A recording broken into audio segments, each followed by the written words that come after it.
So I'm sitting here with Jean-Paul Brice Affana Affana, and you're going to tell me a little bit about how you got interested in climate change and what you're doing at these talks, because it's quite an interesting story. So maybe we should start by asking what was your original interest in climate change? Why did you get enthused about this topic?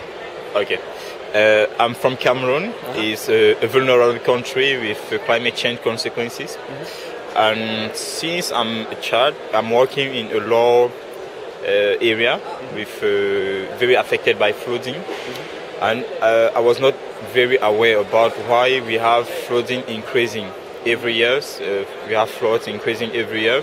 And when I met with some scientists from Cameroon and climate activists, they let me know how the climate is affecting our livelihood and why I'm affecting with my family by floods and also disease increasing in Cameroon.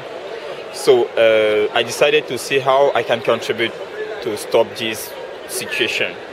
And the first thing I started to do is to be a green leader in my organization, because I'm working with civil society in Cameroon in the Vital Action for Sustainable Development. Is a youth green NGO involving young people to be green leaders and green entrepreneurs. And then I met my first time with other green leaders in Cameroon, and they let me know that it's better to work on the local level and to be involved with the international level where the main decisions are taken. So why do you think that you decided that you were going to take action? Because lots of people, I think, hear the science about climate change and they hear that things that global warming is causing problems. But why do you think it motivated you to do something? Because I'm affected by climate change. So if I don't take action, who is going to take it? So by taking action by my own way and then be the change I want to see in the world, I can bring people to join my cause so that together we can work and have a big impact and big result at the end. So, but it's not just to work at the local level, because you can work at the local level, but if you don't have a big movement and you are not working with the international global policies, it's like you are working for nothing. So you have to work and then see how you can raise your voice and involve other people to have a biggest impact. So what did you do? How did you decide to become involved at the international level? Because it's quite a big step from finding out that climate change is causing problems and deciding to become active in your community to being here at the UN climate talks. How did that happen? Yeah. My first involvement was in 2008 during the COP in Poznan.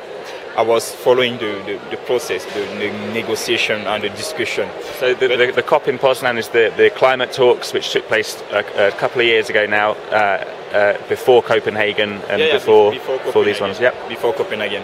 So I was just like a follower of the discussion, the negotiation. But last year was my very direct and great involvement with the international level climate change talks, because I attended the COP16 in Copenhagen as an official youth delegate and observers from the civil society.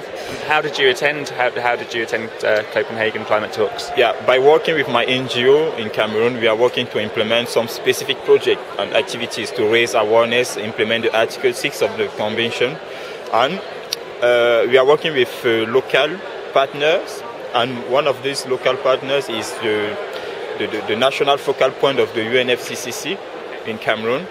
And he told me that, because he was part of the people who told me that it's very important to be involved with the international level discussion. So he told me that if you can do your best to attend the international climate change talks, you can have a chance to raise your voice and see what you can bring as a contribution.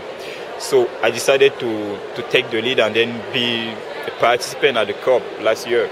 It was very difficult because of lack of funding, but I tried to fundraise with my friend, my family and other colleagues of my NGO. And at the end, I got a small support to pay my ticket. But the other issues was the accreditation, because before attending the summit, you have to be accredited. So I went to see the national delegation to see how I can be an official youth delegate. they told me that it's not very possible because the Minister of Environment have to give his approval first, and then the Prime Minister of the government have to give his approval, and then the head of state, because the discussion are involving the very high level of the government administration. So it's very difficult to get accredited by the government. But I'm a fighter. With all this passion and this energy, I try my best. I meet them again, and then meet, and it was very difficult. First, I got an accreditation with civil society, youth NGO, observer. But when I arrived in Copenhagen, I went to see the negotiator again, the delegation. They told me that it's not very possible, but I insist, and finally they sent me an email one day to let me know that please come, we will give you an accreditation. Because I didn't want to use the NGO accreditation. I wanted to be official youth delegate so that I can be part of the negotiation and follow the process in the premise, in the plenary, and finally I got it.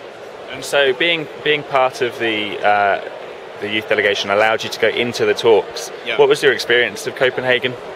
Yeah, Copenhagen was a great experience, but very difficult for me because it was the first time. So because we have a lot of discussion, negotiation at the same time, so you have to know where you are going and what you are going to do there. And when I attended the Copenhagen summit, I was not trained to see how my role can be very useful for my position as an official youth delegate and part of the delegation. So I was following the negotiation, but not very well. Yeah. So I decided to see how my government, my delegation can raise the idea to organize training for young people who can be part of the national delegation, official delegation, so that they can be more well prepared before attending the talk, so that they know what they are going to do there and how it's very, how they can follow the process and then bring their contribution. And am I right in saying this is quite a big problem for lots of small countries and lots of vulnerable countries, because these talks are huge and there's hundreds of meetings happening often at the same time, and following the talks is quite difficult. How big is the Cameroonian delegation? Now the Cameroon delegation is less than 10 people. At the beginning, just 3 people, and then they try to call others to join them. And then now we are waiting for 5 other people, so that the delegation can have like 10 people. Yes, 10 people.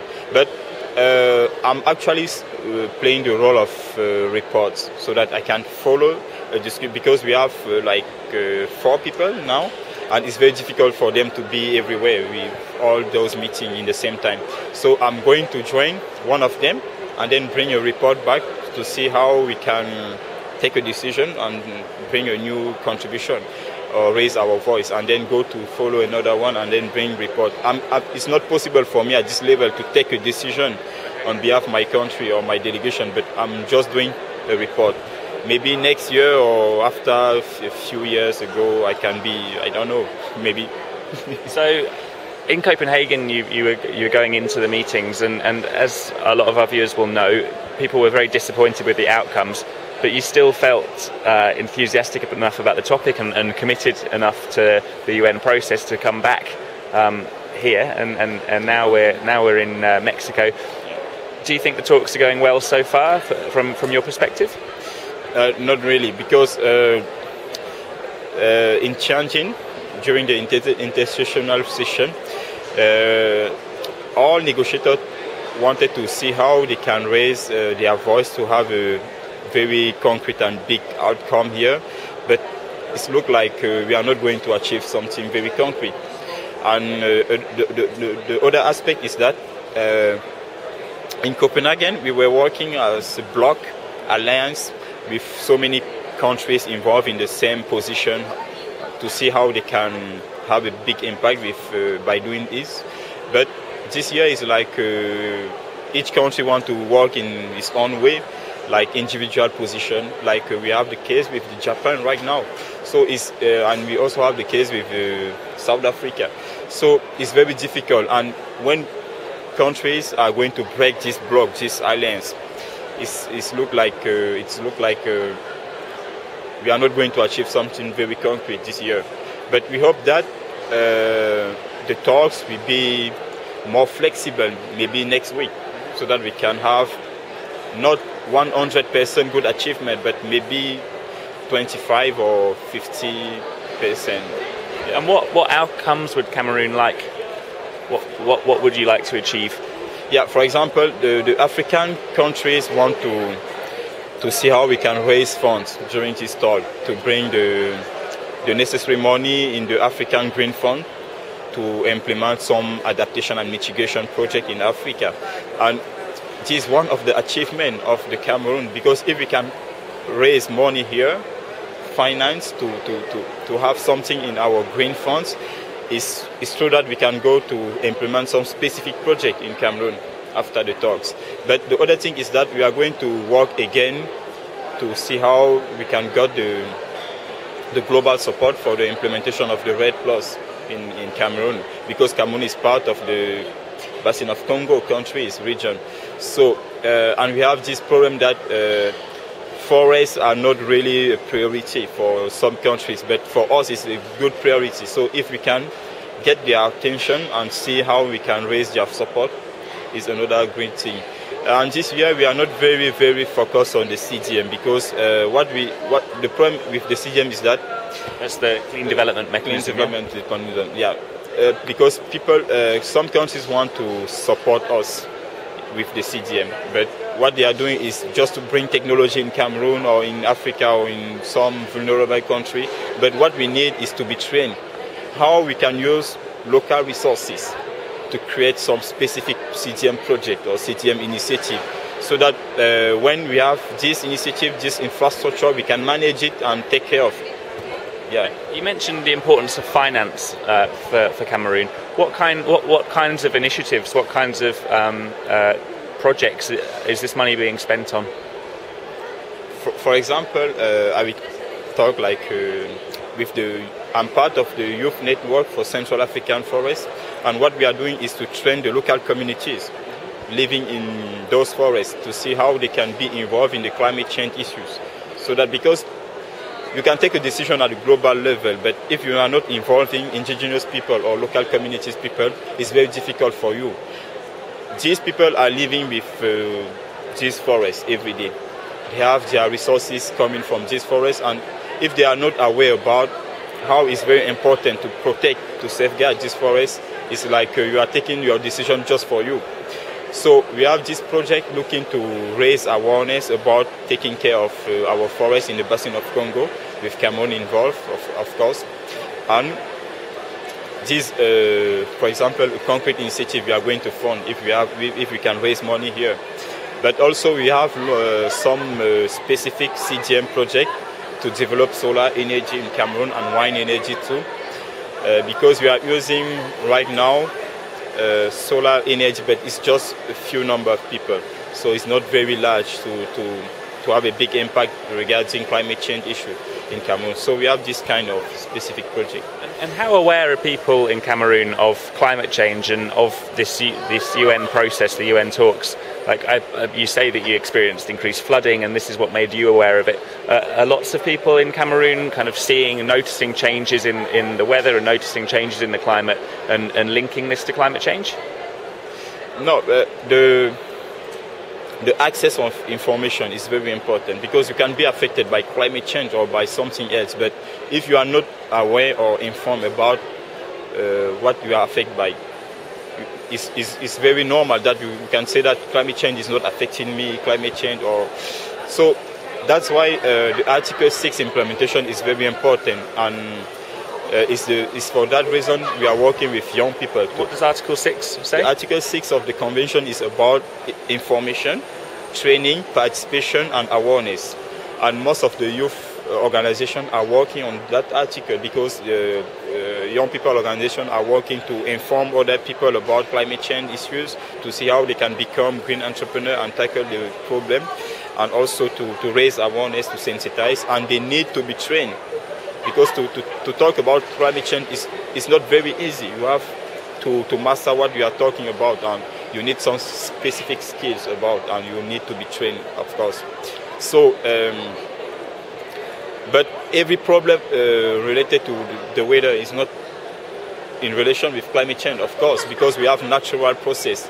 So we have to do the difference. That was is very important to know, to be informed and to be trained on that. Because if I'm working as an educator in Cameroon on climate change issue to raise awareness, and I don't know that every catastrophe or disaster in relation with weather is not related to climate change. So I can say to people that, no, if you have a disaster, if you have flooding, if you have floods, if you have some specific problem in relation with the climate, don't worry, it's about climate change, just about climate change. So we have to know and to know what to say, what to do, and what to teach to other people. And is there a movement growing in Cameroon on this issue? Are people becoming increasingly concerned, and are young people mobilizing? Are people following these talks at all? Like, is there the hope that people will start to recognize this issue and really engage with it? For example, is there a big youth movement, for example, dealing with climate change? Are there civil society groups that are increasingly campaigning on the subject? Yeah. For example, last year in Copenhagen, we organized a video conference series with the support of the French-speaking countries organization to see how organization and young people who were not able to attend the Copenhagen talks can be involved with the discussion, with the negotiation. So what we did was to organize in all Francophonie countries, so Francophonie is the organization, all French-speaking countries organization, not all, because we organize a selection and then pick up some specific organizations, some specific countries in America, Europe, Africa and other continents, so that they can mobilize local participants to be present at these video conferences, and then we can link them with negotiator and plenary session. The other thing is that, for example, this year with UNICEF, we have a project to see how youth organization can organize a local initiative in relation with the climate talks, and then we can put them together in an online communities, online website, to see how people here can be aware about what is happening out of Cancun. Sounds really interesting. Jean-Paul, I should let you go and get back to work, but thanks very much for joining us. It's been really interesting to talk to you. Okay, thank you very much.